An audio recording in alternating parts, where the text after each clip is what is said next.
Bonjour, Paris. Good morning, Paris. Good morning, Viva Tech. It's a great pleasure to be here. Thank you for joining us this morning for the launch of the Global Startup Ecosystem Report. First of all, allow me for a couple of messages, and we are in the wrong presentation. There we are. Again, bonjour, good morning.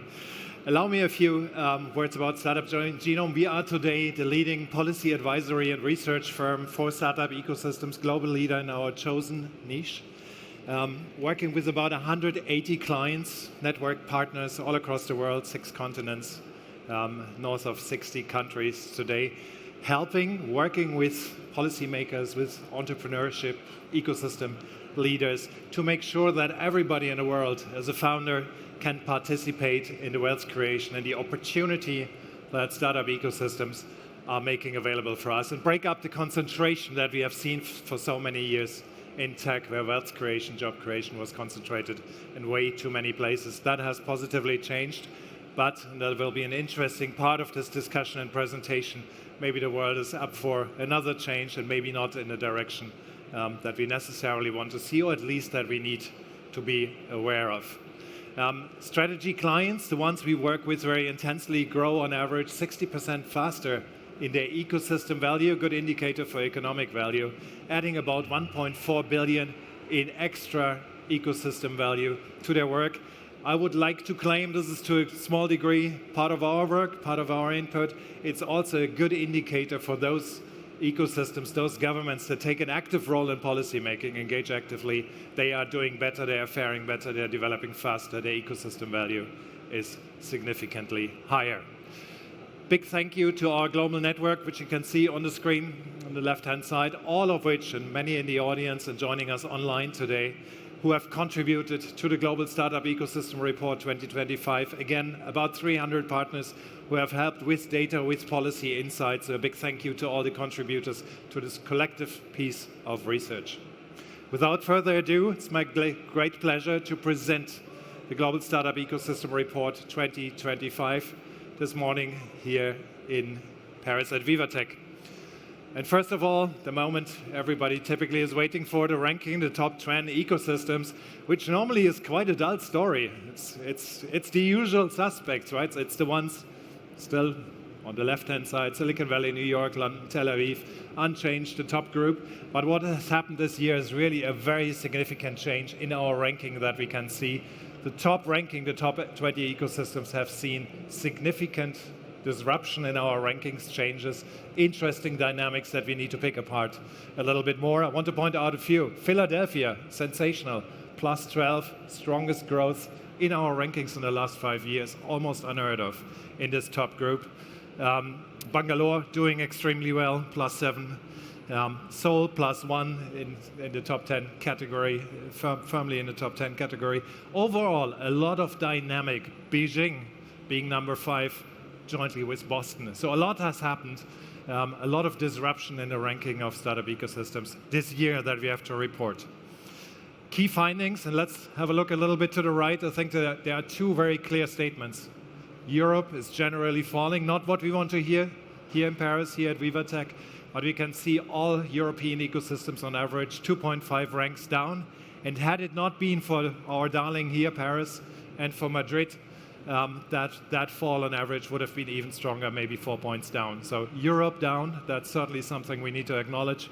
Chinese ecosystems, the big winner this year. You can see them on the right-hand side. Chinese ecosystems led by Beijing and Shenzhen, overall in Shanghai, of course, significantly increasing. And I don't think it is too far-fetched to say the big buzzword, AI, what is happening in AI, in applied AI, in native AI startups, certainly an influential factor in these developments that we will unpick during the course of this conversation.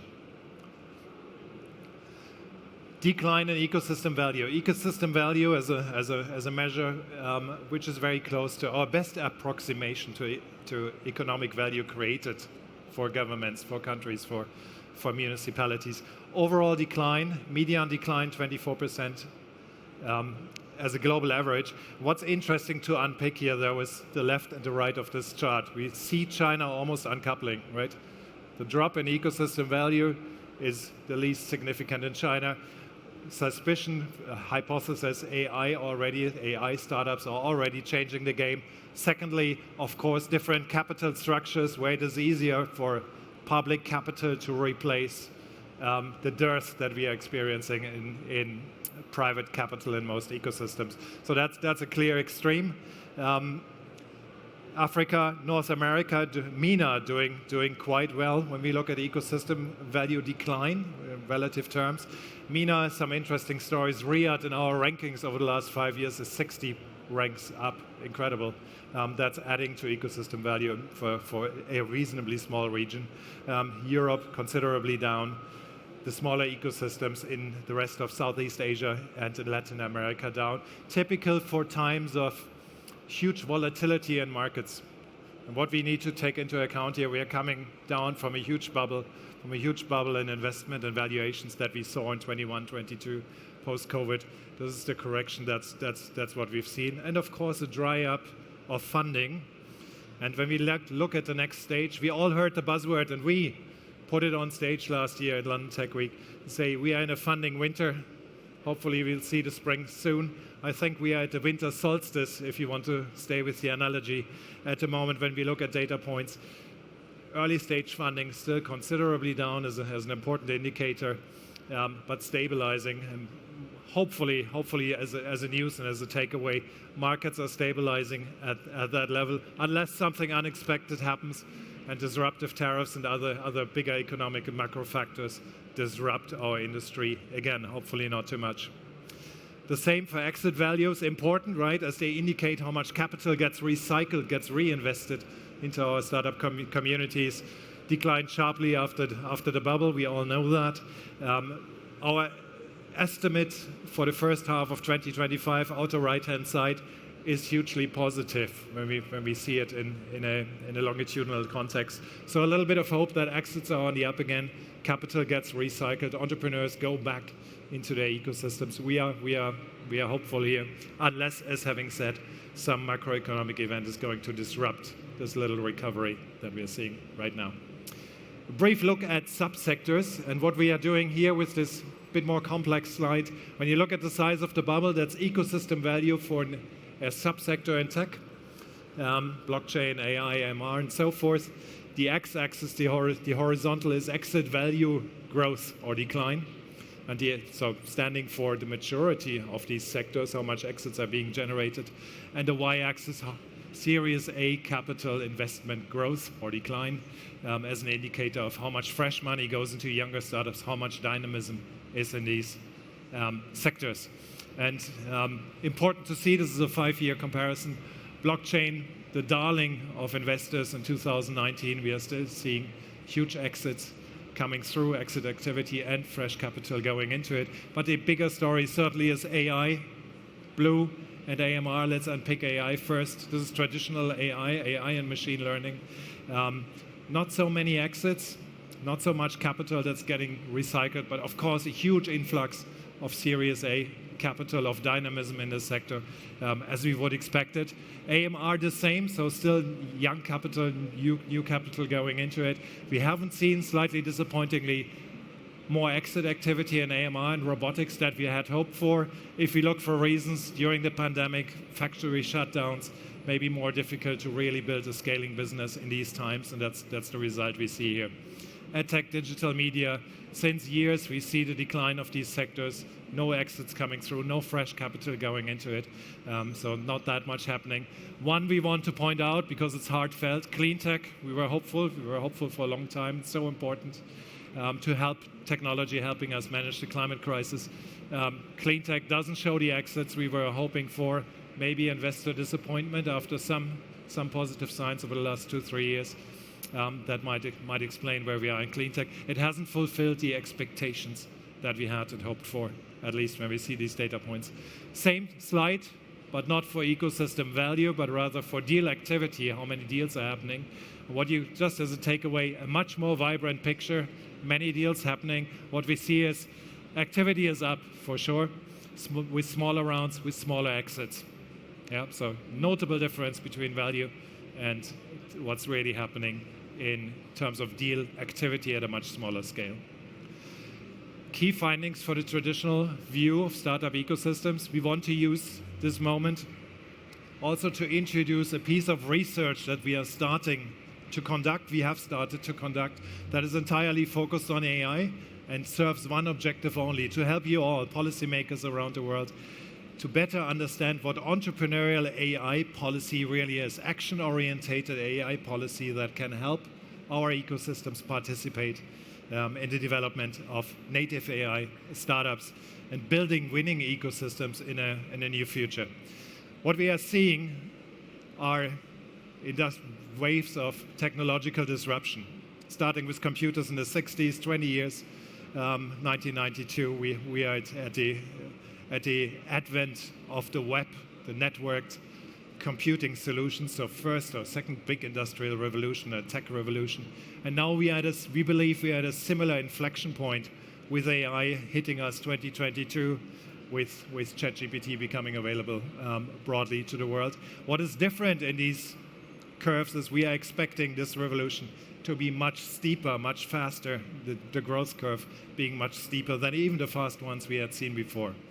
So something really to pay attention to. And these industrial revolutions, as every other one in history, in economic history, have come with huge job displacements. Jobs get lost, they get replaced, they get developed in a very different way, they re-emerge in very different employment opportunities. So industrial revolutions so far in the history of mankind almost have always created more employment, more economic and societal value. However, and that's the big concern for us, this job creation typically follows startup ecosystem value. And what we've plotted out, it results from our initial research, fresh off the press, is ecosystem value for native AI startups around the world. And when you look at the curve here, 60, 70%, 68% of all ecosystem value in native AI startups today is focused on the US, on China only. We are in Paris, we are in France. 2.6% of ecosystem value for native AI startups today registered in France as a nation. So huge, huge differential. If we stay with the argument, job creation, job displacement, new job creation, at the moment that job creation is quite probably happening in the US, it's happening in China, it's not happening in Europe where we are today, if we stay with that argument and believe it. When we look at AI funding, where does money really go into native AI startups right now? 90% of the funding is concentrated on the US, namely Silicon Valley, New York, and a few others, and China, led by Beijing. 90% of all AI funding. So what does that mean for job creation? 9 out of 10 new jobs in AI, quite probably in these two locations, if we don't take action. We've seen a lot of policy response to AI, lots of policy papers, national government strategies. We try to read them all. What we see is a lot of focus. Politicians, right, with their heart in the right and mind on this topic.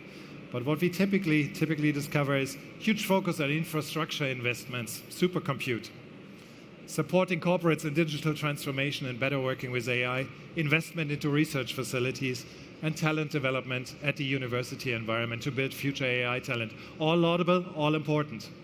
But when you think about where does all this government, public sector investment go, it typically goes into NVIDIA chips, it goes into Oracle databases and Microsoft applications. How much of that investment really goes into our startup communities that are building native AI startups, that are the real job creation engines?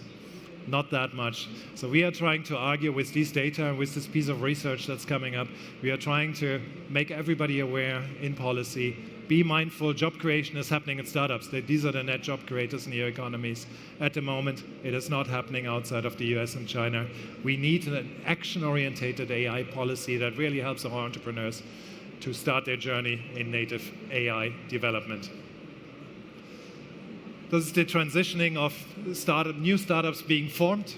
Are they being formed in other sectors or in native AI? Again, we got a similar distribution curve. Silicon Valley, Seattle, Philadelphia, Tel Aviv, Paris.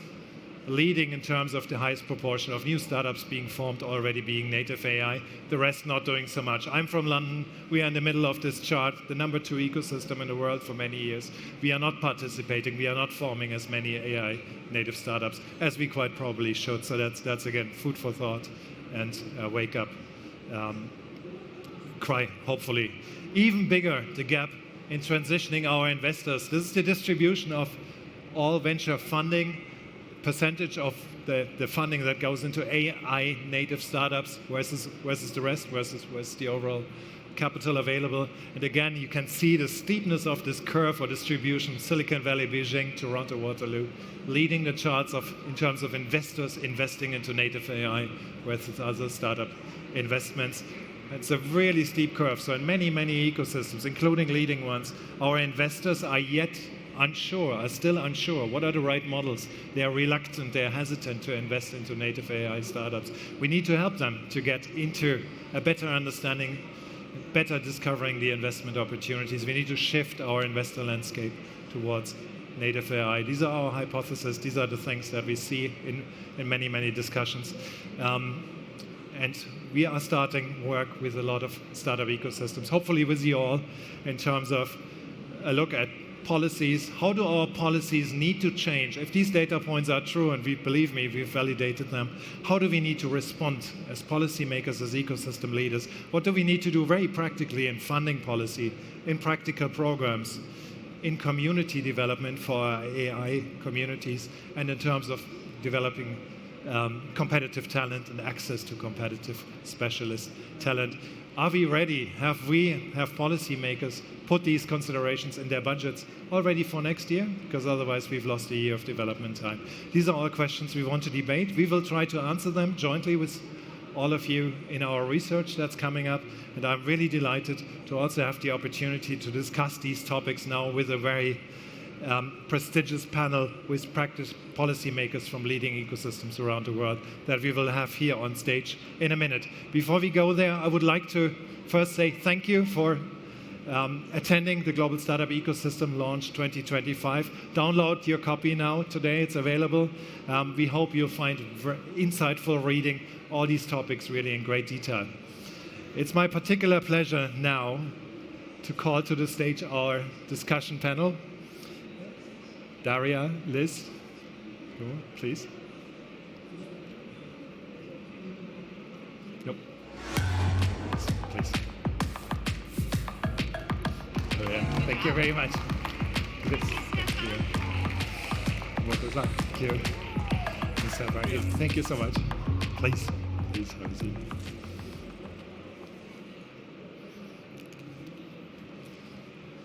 Again, a very warm welcome. I hope our data points are a little bit inspirational. I hope they are not too scary, but they are meant to scare a little bit. They are meant to facilitate a discussion amongst us. And I feel really privileged that we at Startup Genome have the opportunity to work with you as long-standing partners of our knowledge network.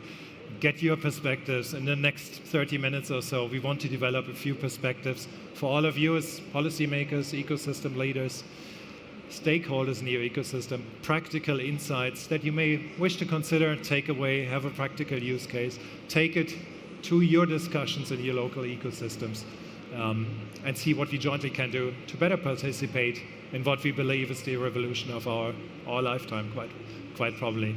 I'm delighted to introduce, first of all, starting with Daria Siegel, Senior Vice President at New York EDC. You've been, Daria, with New York EDC for many years.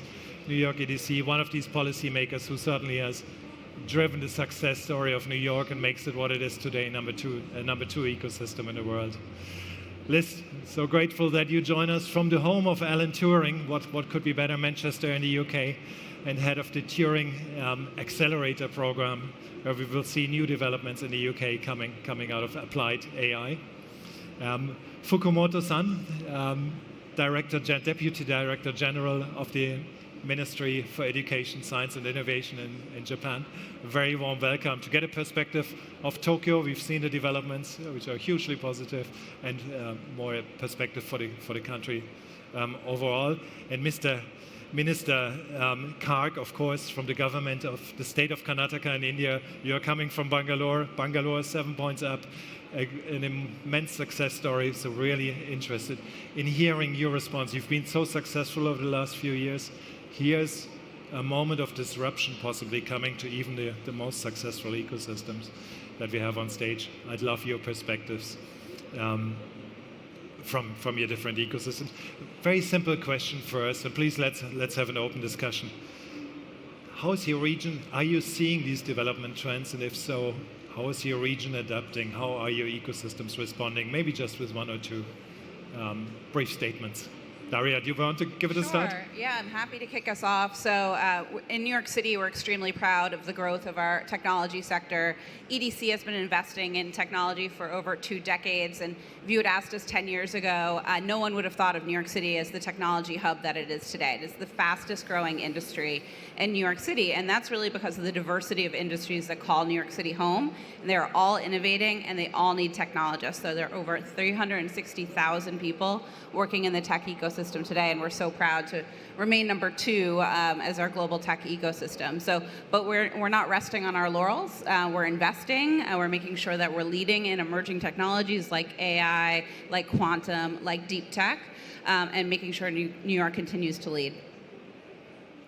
Perfect. And let's maybe a brief statement from Manchester. I know you've been looking for many years. You've identified AI as one of these growth opportunities for what admittedly is a second ecosystem in our country. Yeah, absolutely. So we've taken quite an analytical approach to the development of the tech ecosystem in Manchester. We've punched above our weight for a number of years. You know, the focus in the UK is always on London, but Manchester has been kind of stealing a march on the growth of the ecosystem as opposed to the sort of legacy of what's been built over the last 20 years that London can benefit from.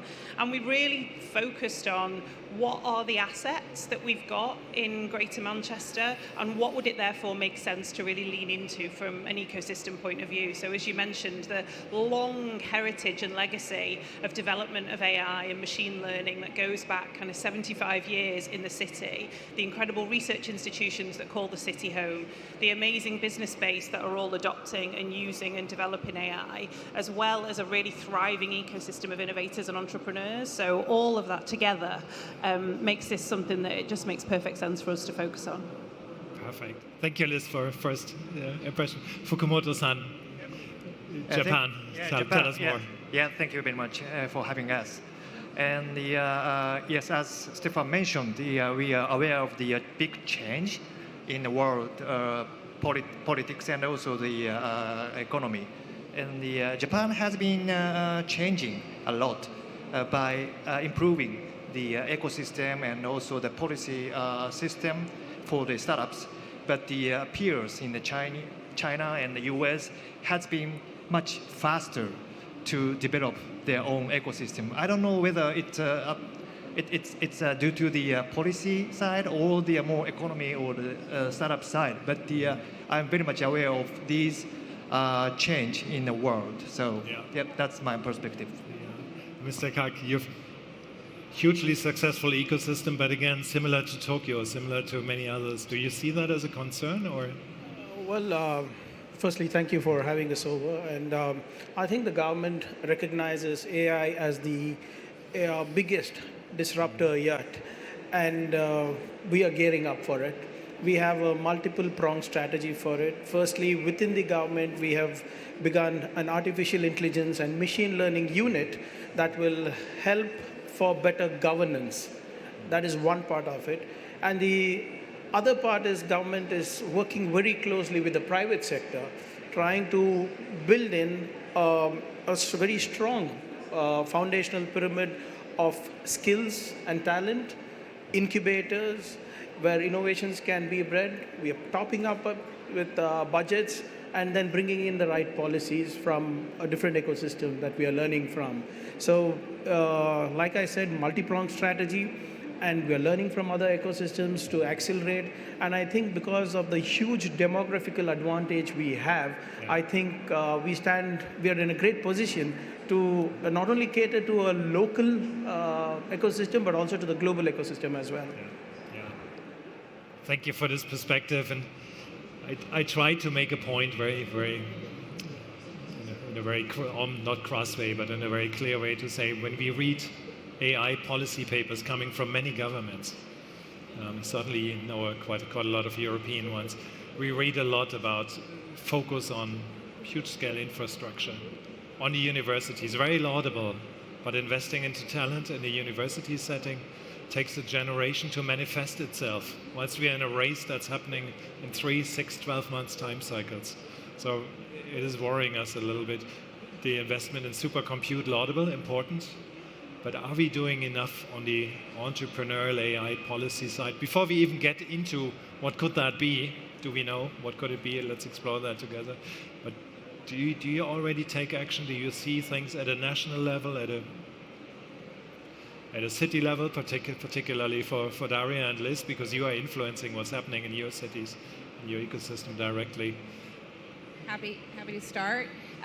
So we have a multi-prong approach in that we work really closely with private and public partners in all of the work that we do. So in January, we put out our report, which was on New York City's AI advantage. It was informed by over 100 stakeholder interviews, working with the venture capital sector, working with startups and founders, academics, public policymakers, and more. And so really making sure that we have the infrastructure, whether that's compute, but also physical places for this community to gather and grow the ecosystem. We're really proud at the state of New York. We launched an initiative called Empire AI to build the compute needed for academics to really to compete with the compute available in the private sector to make sure we're not losing our incredible resources at the academic level. So that is already live in an alpha version, and all the universities across New York State are participating in that. We're excited to see startups also engage in that and have access. Additionally, we're working on ways to support more of the incubators. We have over 100 incubators and accelerators throughout New York City, seeing where they need support, how do we build the talent that these people need. So really a full ecosystem approach. We know we're really only just at the start, but we're making the investments that we're hearing from our stakeholders that are needed today. Daria, maybe allow me to unpick that a little bit. First of all, incubators, accelerators, yes, a huge broad spectrum. Are there any that are really specialized? What does specialization in this context mean, if so? Yeah, we're actually looking to build that right now. So we put out an RFP for multi-million-dollars to build something called the AI Nexus in New York City, and it's really exciting to us because it's going to do two different things. It's going to both support early and growth stage startups working in applied AI sectors, but also working with industry to make sure they're adopting AI. Because our economy is so diverse, financial services is certainly leading the charge in investing in AI and adopting AI, but we need to make sure retail, hospitality, our small, medium-sized businesses, all the rest of our economy doesn't get left behind. And so that's what the AI Nexus is designed to do, is to bridge that gap between early-stage founders, identifying new use cases for AI with industry, and helping bridge those connections. So more to come, but all of the incubators are really adapting to what today's needs are in this AI economy. Thank you, Daria. And I would like to pick up this topic of corporate engagement a little bit later in this discussion. I believe it's important. Let's see if it is. I love your perspective. But Liz, you're building one of the biggest programs for AI support, biggest communities in the UK. So what is happening in practice? That's right. So we have been developing over the last 2 years an organization that is entirely focused on developing the AI ecosystem across the Greater Manchester City region. We've been really beneficial that the funding that we've received from the UK's Innovation Agency in partnership with local government has left us with a lot of space to be flexible. So to your point, Stefan, about lots of policies that speak to infrastructure and that speak to talent but don't speak to AI entrepreneurship, we've been able to shape the centre to make sure that it covers all of those things and that entrepreneurship isn't left behind.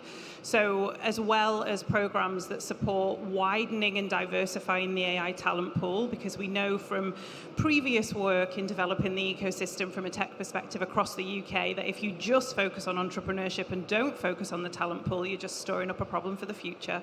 So making sure that we have got infrastructure, talent, collaboration with academia, all the things we know that our startups need. We've also got programs that support the creation of new AI ventures. So working with PhDs with incredible AI innovations, but without necessarily the understanding of how to turn that into a product, how to wrap a company around it, how to move from being a scientist to being a venture scientist and a founder. So all of that at the venture creation stage, then incubation for very early stage startups and acceleration for startups as they go into that scale-up journey. But we've been able to put that whole portfolio together because the local government and innovation agency funding was flexible enough for us to assess what's needed. It wasn't really in response to a big national mandate for AI entrepreneurship, which I do think is really needed. Thank you, Liz, for this perspective. Fukumoto-san, in terms of policy levers you're considering, you're working in the ministry, you're seeing firsthand.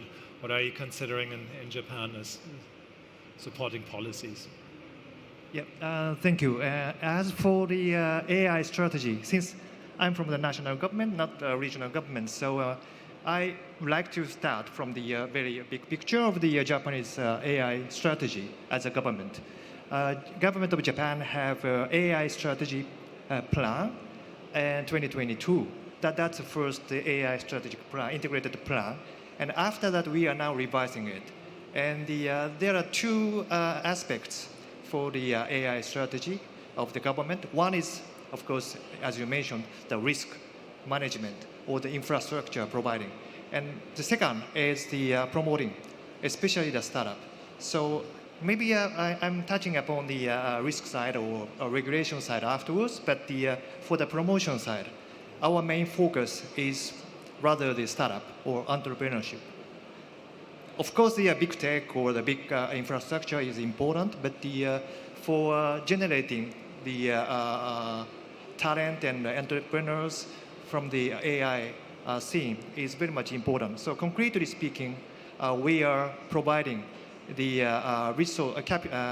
calculation resource, computation resources to the entrepreneurs through the national research institutions and also the providing the support for the private infrastructure. And that's one thing. The other thing is the more sort of integrated approach. We tend to focus on the more sort of entrepreneurship or the AI software, but we have to also think about the infrastructure. When I talk about the infrastructure, that's not only limited to the servers or database, data center, but rather the energy. Energy is very much important to provide the certain amount of the resources to the computational resources. So our approach is more integrated. So these two aspects are very much important for our AI strategy. Yeah. Yep. So in summary, infrastructure investment, we are not wrong in assuming that. Talent from a university perspective. Yeah, not only the university, but also the startups, yes. Yeah. Okay, thank you. So we have a similar structure to the Japanese model, if I could call that. While the Indian government has a national AI mission, we have our own state, that is our regional AI mission as well, which concentrates and encompasses everything that all my co-panelists have suggested. Education, skills, research, ensuring research gets into business incubators. Business incubation actually gets into a problem that can actually be solved, and if the solution can be adopted by the government or by the private sector, we fund it, we incentivize it, we subsidize it, we bring in a policy. If we don't have one, we have come up with a regulatory sandbox environment wherein if we do not have a rule or if we do not have a policy for that, they can function within that regulatory sandbox. And we are also investing a lot in AI and quantum. And we have a special program of over $50 million for Innovers, which concentrates only on deep tech and AI. In fact, we also have recently launched our Quantum Research Park, which is in its second version. I think that will be a game changer. But besides accelerating talent and incubation, we are also focusing heavily on the future of AI. How do we make it more sustainable? So I'm ensuring that we are energy secure, as well as water secure to run these programs in the long run. So we are having special renewable energy parks only for that can give energy for AI and quantum and data centers. We are ensuring that local water bodies are created, sustained, so that we'll be able to use them in a better way, ensuring that the entire AI and the quantum and the data centers push that is required for this is more sustainable in the long run. So like I said earlier, we are heavily concentrating and investing in skills, building infrastructure, ensuring that more research is done, ensuring that they actually solve real life problems for the government as well.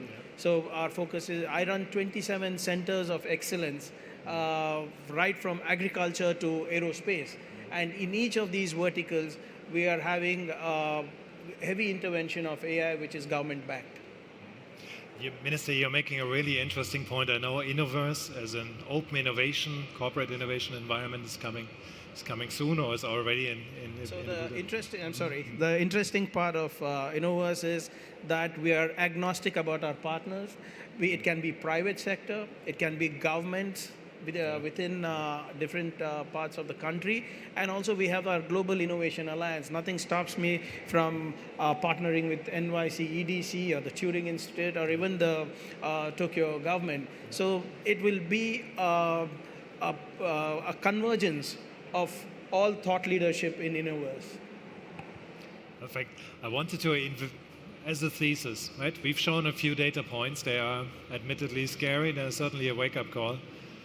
We've called a lot of policymakers, and when we asked them, what, in your roles, in comparable roles, what are you planning to do? Do you see what's coming? The answer unisono is yes, of course we do. What is your policy response? What are you trying to do for the next few years? The answers get very sketchy. That's putting it politely. We don't know. We are not sure. We understand urgency, but we are not sure. So that's coming through very clearly. Amongst the hypotheses that we're hearing, though, is certainly a reinforcement of clusters of open innovation, of engagement with maybe Minister is a good example in Bangalore, in Karnataka, with the private and the public sector. Because in the end, as native AI startups, as an entrepreneur, I'm innovating in agriculture and food. I'm innovating in robotics and health.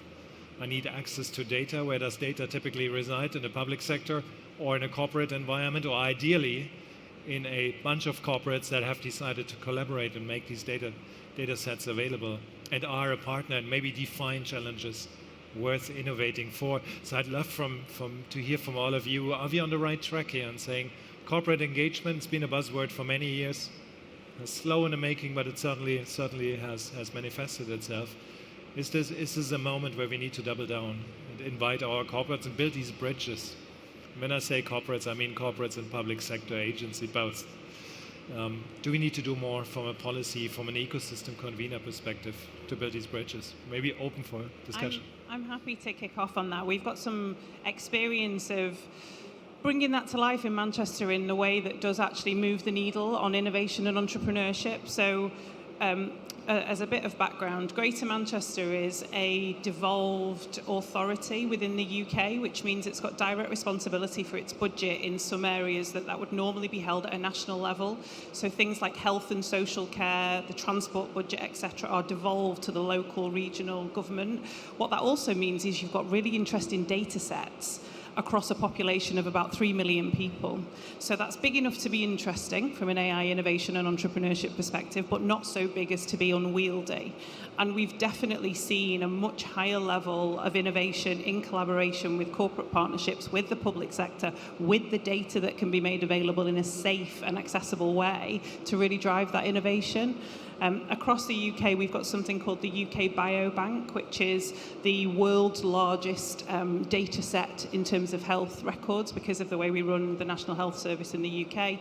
The innovation that can happen around that data set is really quite unique. So we're excited that there's more work happening at a national level in terms of how you make more of those data sets available for innovation. But also we've got this very unique opportunity in Greater Manchester because the way we kind of hold our own data. So I think that thesis really does hold water. Yeah, as stewards of New York City's economy, it's super critical to us that we make sure that everyone is aware of these opportunities of AI and how it will make them more productive and efficient in their businesses. So we take that joint partnership with the public and private sector really seriously. And as I mentioned, across all segments of our economy. So we're really just getting started on how we do that and how we bridge that, because our ecosystem is quite broad and diverse. On the data side, I think that's a huge opportunity and an opportunity for New York City to lead as one of the most diverse populations on the globe. We think it's really important that data is reflective of that diversity. And so we're working closely with our hospital network right now to figure out how to do kind of exactly what you're doing. So we have kind of a treasure trove of data. We need AI to be representative of our population, and we think New York City is the place where this should all be happening. Hugely encouraging to hear that. Open innovation has been, corporate engagement has been at different paces around the world. As a European, we've been a little bit slower, admittedly. I would love to hear your perspectives from an Indian and from a Japanese perspective. Is it important? Is it happening? Do we need to do more? From our perspective, it is important, of course, very important, and also it's happening. Because when we talk about the AI native or AI startup, we tend to focus on the AI providers or AI service providers. But more important is to integrate these AI services into the industry, and also the social provider of the services. So that's more important to see the impact of the AI. And Japan is famous for the complexity of the industry or industrial sector. We sometimes like or we don't like the index of the complexity index. Maybe produced by the Harvard University. Japan is always number one in the complexity index. That can be seen as a conglomerate discount from the investors, but sometimes it shows the very much the fertile accumulation of the potential of the industry. But I don't see all the companies, all the industries, all the traditional industries are ready for using the AI. But some are very much aware of the necessity of the AI to their own operation and own sort of marketing. But it cannot be done a day. They have to change the business itself. So our challenge is to have such a process, looking at the collaboration between the startup and the traditional industry. And also the spin out from the traditional industry is a very much a powerful motivation for the AI usage of these companies. So that's happening, and that's definitely important for Japan. Any practical recommendations you would have for somebody in your role in a government influential role that can convene industry, can convene startup players? My personal experience, I had a bit, is all about culture change. So how do I open? It's easy to convince the CEO. It's much more difficult to convince middle management to take risk, to practically engage with something that's very different. Here it's possibly top of mind from overall economic context, but also for the survivability of our industries. Any practical suggestions you would have? Yes, it's not easy for the management of the traditional big corporation to change their business behavior by just talking or just advising. It's happening. But they are now aware of what you mentioned at the beginning of the presentation, what US is doing, what Chinese government or Chinese economies are doing after COVID. So they are now realizing the big change in this area and the competitors in the world. So that is the best trigger for the management to change. But at the same time, of course, as a government, we provide the tax incentive scheme or some subsidiary or some support for startup side and as well as the company side to have the open innovation.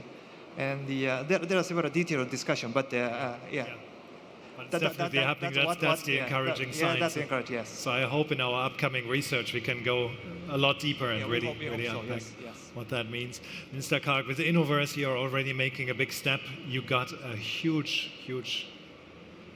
density of large Indian companies, corporates that are working out of Bangalore, out of the state of Karnataka. How are you facilitating? What are you doing to build these bridges? So, like you rightly pointed out earlier, there's always more to do. Governments can do more. It's never enough. And in my opinion, policies can never catch up to the pace of technology. Policies are always behind technology. And that is the reason why we have understood this problem and we have created an innovation authority. So wherein we engage with startups, we engage with corporates, and we ensure that their technology, for which we do not have a rule or a policy for, rests there and functions in a regulatory environment, number one. The second thing that we are doing is if the startup or if the corporate is actually solving a problem for the government, whether it's respect to mobility, whether it's respect to air quality, whether it's respect to livestock counting, or any of the problems that is plaguing the government, we have come up with a public procurement policy wherein they can apply, and if the problem is if they're able to provide a solution to the problem statement provided by the government, we are ready to give them a pilot. So the government becomes the first client for a startup or for a corporate for using the technology in a very controlled environment. And if it is successful, then we can think of going on scale.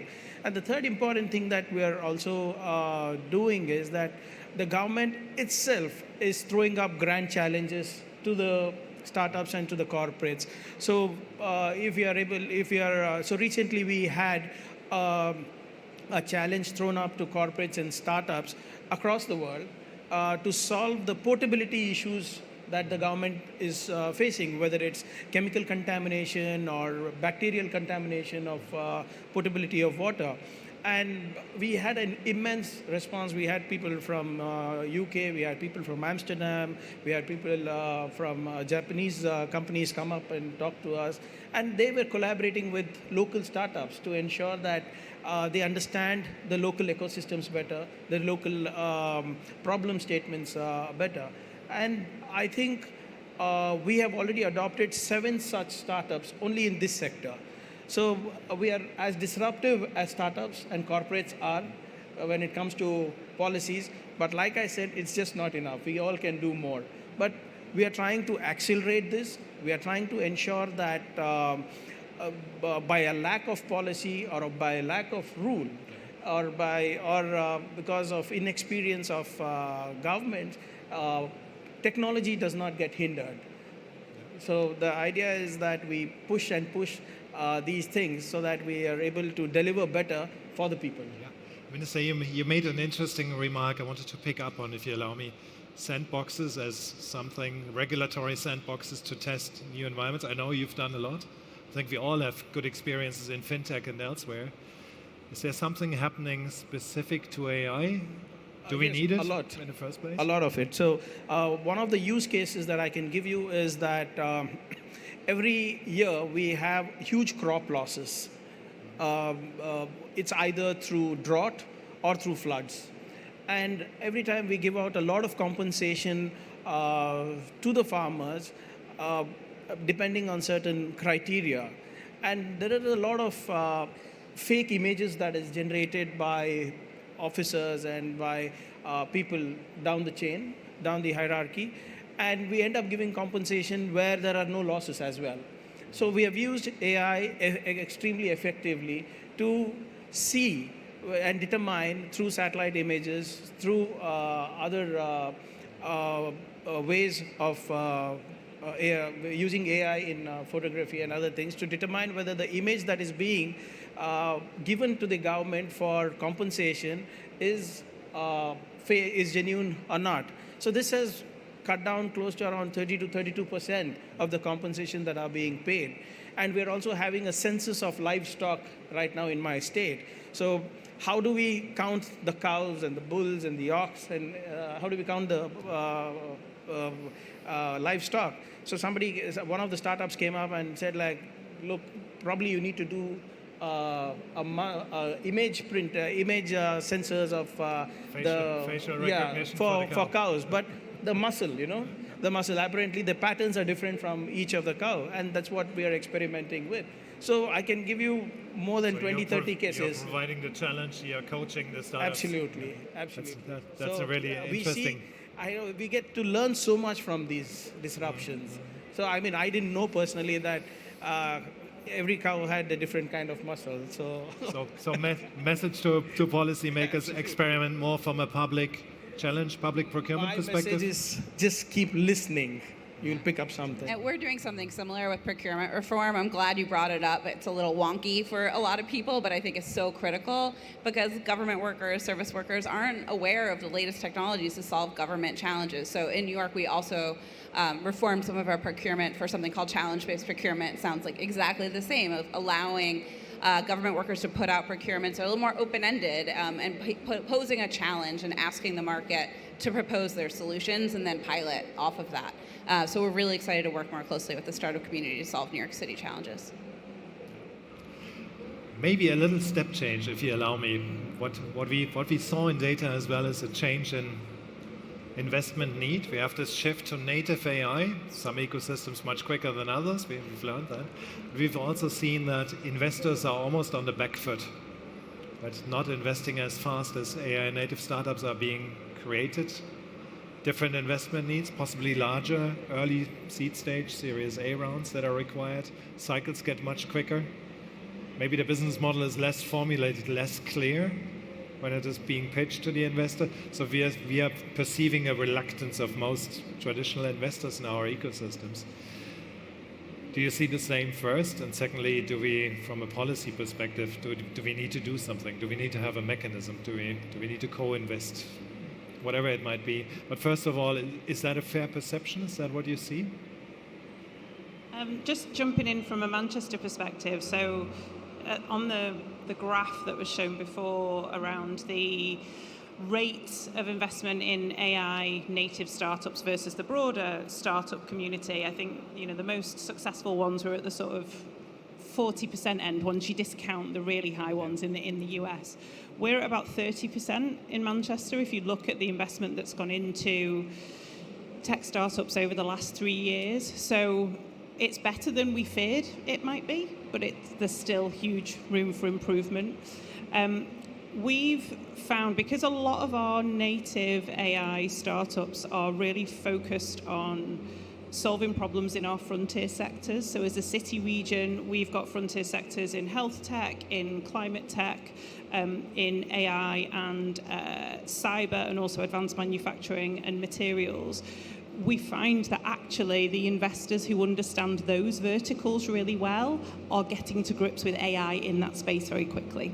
So, for example, we have an investor in the UK Sustainable Ventures that are very focused on climate tech.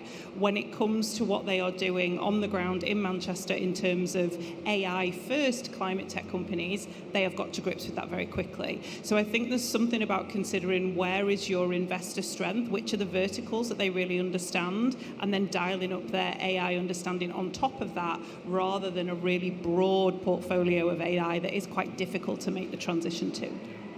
So if I understand you correctly, Liz, it's the investors that are already in their thesis specialized. They are in clean tech, they're in fintech, they're in robotics. Yeah, from my side, it depends on how you define the AI investment or investment in the AI startup. Because of course, there are many AI services provider or AI foundation model provider. So if you are concentrated in that aspect, that is not that big. But when it comes to the application of the AI to the industry or more broader, so I don't know to what extent that data includes.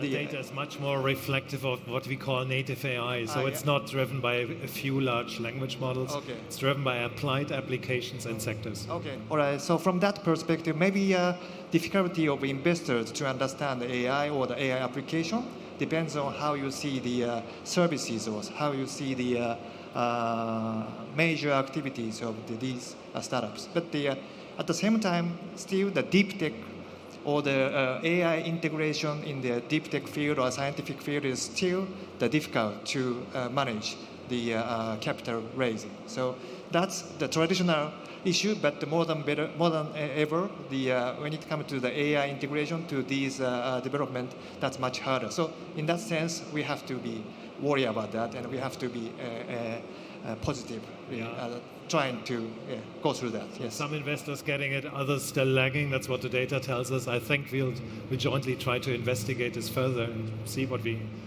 practically can do. I see we are nearly out of time, but I wanted to bring one provocative topic up again. If these data that we are seeing are correct and are predictive for what's happening in terms of job displacement, but also new job creation, we're looking at a world where 90% of job creation is happening in two geographies. Scary. Is this a topic on a top government level that's being seen, that's being discussed? Or is it seen as hype, something we can solve for in 5 years' time? I know it's a bit of a shift, but no, it's a very important question and a debate and conversation we have on a daily basis. Right now, we're really focused on just supporting AI literacy across New York City's population. So we're not talking about programming necessarily, but making sure people are comfortable and leveraging AI tools so that they're prepared for the future. So we're thinking about K through 12 education, also just understanding, really starting young, right? On identifying bias, identifying AI, making sure people understand what it's based on, how it's built. But then when you're talking about corporate adoption, even upskilling workers is going to be so critical, and working with industry to make sure that their talent is prepared and not scared by AI and worried it's going to take their job. But what's going to, the biggest risk is them not learning how to use these things. And so we're really focused on that full ecosystem and making sure everyone is prepared for where we're going. But obviously we're thinking about vibe coding and what are the skills you're going to need to be in these sectors moving forward, and these like high mobility jobs is something we're actively discussing. But we know critical thinking, critical skills, there's always going to be of great importance. We've got a lot of similar initiatives, in terms of making sure that a broad variety of people have got the AI skills, the AI literacy, and the data literacy that underpins it to understand how their job might evolve in the future. But also just recognizing that the way to disrupt that chart is to have significant outsized success in your native AI startups and scale-ups that you're building. So really doubling down on, if you want to solve that, you need more growth in your ecosystem. So there is a huge portfolio of work, exactly as Dario has described, to make sure that this is an inclusive moment and that people can participate, but also recognizing that it just means you've got to go faster and harder and more deliberate on the way that you grow and scale your own startups. That's the only way to solve it. Perfect. Fukumoto-san. Yes, in a macro basis, the AI's impact to the job decrease or job creation is of course a matter. But on the contrary to the India, the Japan faced the demographic challenge, rather decreasing the workforce. So we have, from the macro basis, the expectation to increase the productivity by introducing the AI, rather than the more solution than solution. a threat. So that's the expectation from macro basis. But at the same time, in the micro basis, there need to be some shift and the reskilling for the employees of the companies, especially the traditional companies. Even though the macro expectation is higher, but how to manage these changes is a challenge. So helping the workforce to adapt is the big challenge. Mr. Karg, So, maybe a last word from your side. So I think this is something that is plaguing all governments across the globe. It's just not a phenomenon limited to the European countries or the American natives. And I think the government understands this very clearly. And what we are doing is we have taken up a massive upskilling and reskilling program. So here too we have a multi-pronged strategy. One is, what do we do with the current workforce? How do we upskill and reskill them? Number one. Number two is, how do we ensure that the emerging technology skill sets are available with the people coming into the workforce? And number three is, how do we get it into the curriculum of education? So these are the three things that we are concentrating on. I was reading the World Economic Forum report. I'm not sure if my memory is serving me right. It says 93 million people will be out of job because of AI, whereas 120 or 130 million people, new jobs will be created. So it is a difficult thing. So I'm running probably India's biggest reskilling and upskilling program, which is called Nipuna, which means highly talented. And we are ensuring that we create the most skilled workforce for the world, not just for India, but for the world. So the tagline is skill locally, work globally. So why can't you be skilled in Bengaluru, work in Boston? Why can't you be skilled in Bengaluru, work in Osaka? Why can't you be skilled in Bengaluru and work in Paris? So that program is, again, built with corporates. We are working with our Global Innovation Alliance members, and we are working with other governments as well. So we are ensuring that we have the most trained human resource in emerging technologies from India. It's inspirational, it's impressive. I want to thank you all for unpicking a little bit what are we practically doing. I think we are all, and of course we are part of this economy, we are all seeing the development, we are seeing the warning signs, we are seeing the opportunities. I hope for all of you listening into the conversation today, it is a call to action. Look at the data, look at our reports, take inspiration from it. AI is moving at a speed that doesn't allow us to park this discussion for the next 2 or 3 years and then come back. And we've completely been disrupted now. Our jobs have moved elsewhere. We don't want to be in a world where AI innovation only happens in very few places. That's not what we are here for, what we are trying to achieve. I want to thank you all. Daria Siegel from New York EDC, Liz Scott from the Turing Accelerator in Manchester, Fukumoto-san from the Ministry in Japan, Minister Prange from the state of Karnataka, spending time with us, giving us your thoughts, inspirational thoughts, and we certainly and hopefully jointly will work towards better exploring, deeper exploring, what are policy mechanisms that we all should consider in order to help our ecosystems. First of all, be more AI native, help our investors better understand AI native, and overall continue on our journey of flattening the ecosystem value curve across the world so that everybody can participate. Thanks for joining us for the GSER launch. Thanks for joining us for our panel today. Wish you a great week at Viva Tech.